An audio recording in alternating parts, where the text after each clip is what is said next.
إن رضيتم فيا عزي ويا شرفي، وإن أبيتم فمن أرجوه سواكم.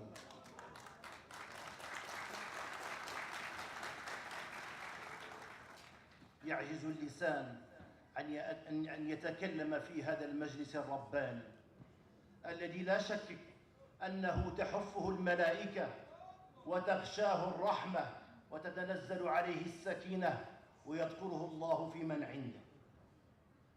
اجتمعنا من قبائل وأجناس وجنسيات وبلدان من كل ركن من هذه البسيطة محبة لله في الله وبالله، ومحبة في رسول الله. ومحبة رسول الله هي التي تحرك مهجنا وقلوبنا حتى نستيقظ من سباتنا وتغرس في قلوبنا كل هذه المحبة وتزيل العياء وتزيل الوهم وتزيل الوساوس.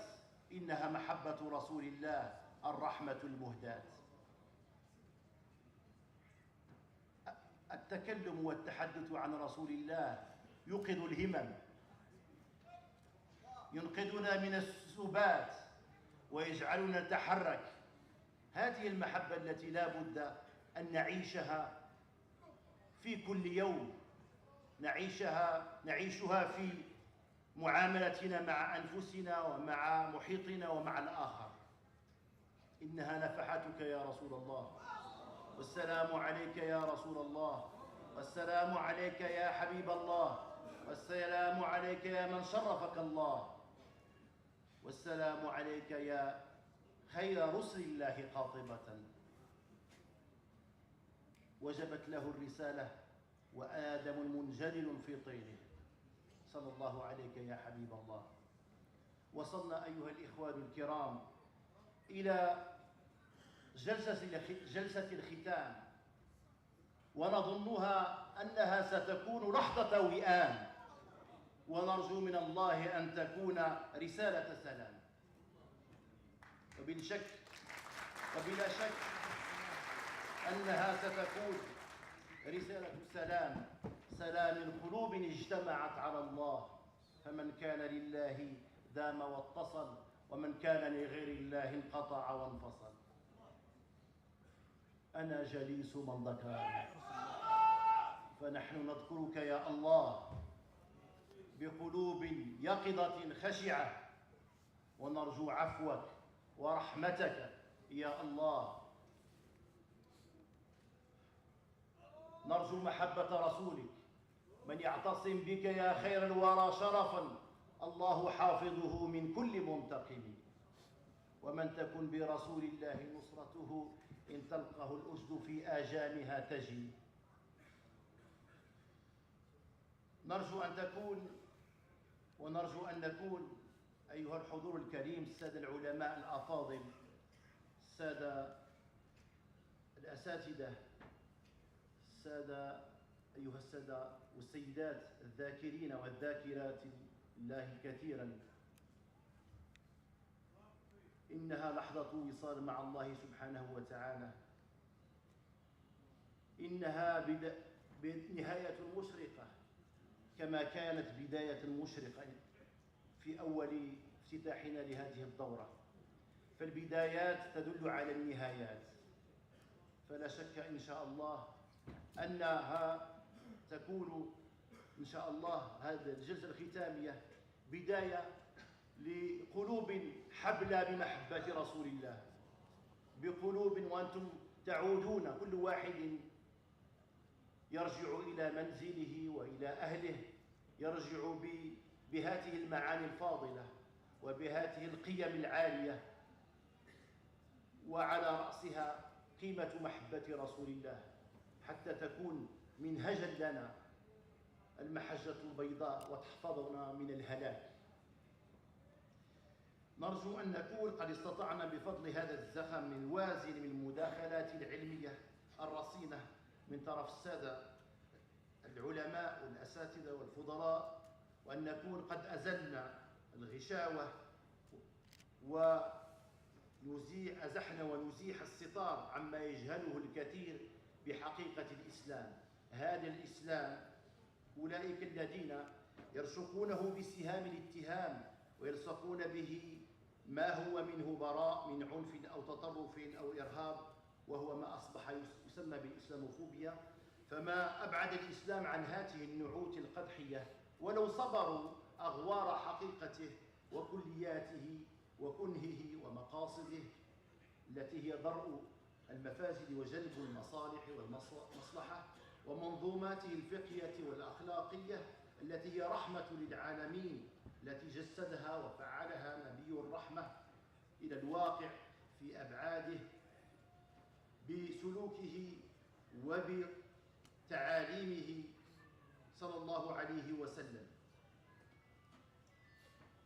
ولا بد من تحقيق ثقافة السلام وتفعيلها في أرض الوطن الواقع من تضافر جهود وفعاليات وإمكانيات جميع الجهات الداعية للسلام من منظمات دولية وهيئات وطنية ومجتمع مدني وطرق صوفية ومدبرين للشأن الديني أو الإداري أو السياسي أو التربوي أو التكويني أو الإعلامي أو التواصلي أو البيئي أو الإيكولوجي أو الفني أو الإبداعي أو الجمالي والعلماء والحكماء والفلاسفة والفقهاء.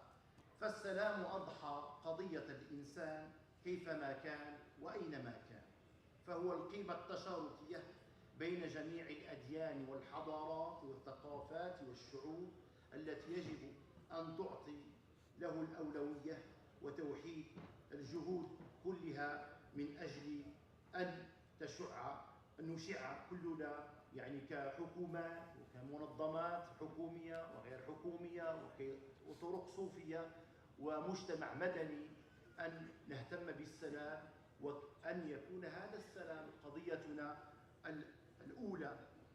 فجعلنا من هؤلاء الذين سفراء للسلام، سفراء ينشرون القيم الأخلاقية العالية والأخلاق المحمدية. Je voudrais dire un mot donc, en français pour le fait à nos frères francisans, les francophones. On arrive à la fin de la clôture de cette rencontre illuminée. C'est vrai que la séparation est douloureuse, mais je suis sûr et certain que chacun de nous va rentrer chez lui avec épanoui de l'intérieur, avec une paix intérieure, parce que c'était un échange convivial, des moments d'échange scientifique, mais en même temps de convivialité, de spiritualité. Donc c'était très riche sur le plan académique, scientifique, et en même temps sur le plan spirituel et même civilisationnel. L'objectif de cette rencontre est d'écarter toutes les acquisitions et critiques, ce qu'on appelle maintenant l'islamophobie, donc de l'islam. L'islam jamais été une religion de violence, d'intégrisme et d'exclusion de l'autre. C'était toujours une religion de paix, de la paix intérieure à la paix extérieure, de miséricorde, comme était le modèle prophétique Sayyidina Muhammad sallallahu alayhi wa sallam, qui était envoyé pour parfaire les noblesse comportements et pour une miséricorde pour tous les mondes et les univers. Donc, l'islam, dans son message, c'est une miséricorde, une grâce et un respect de l'autre. Le soufisme est une dimension spirituelle qui a un rôle primordial à installer la paix dans les cœurs, dans les âmes, afin qu'on devienne des ambassadeurs de paix pour montrer par notre comportement comment on doit refléter, si on a bien compris le message prophétique, on doit bien travailler sur soi. Chacun de nous travaille sur soi par ses pratiques, sa relation verticale avec Dieu, pour le traduire dans son quotidien, par notre comportement avec autrui, avec le bel agir et les bonnes actions pour servir l'humanité et servir l'autre sans exclusion.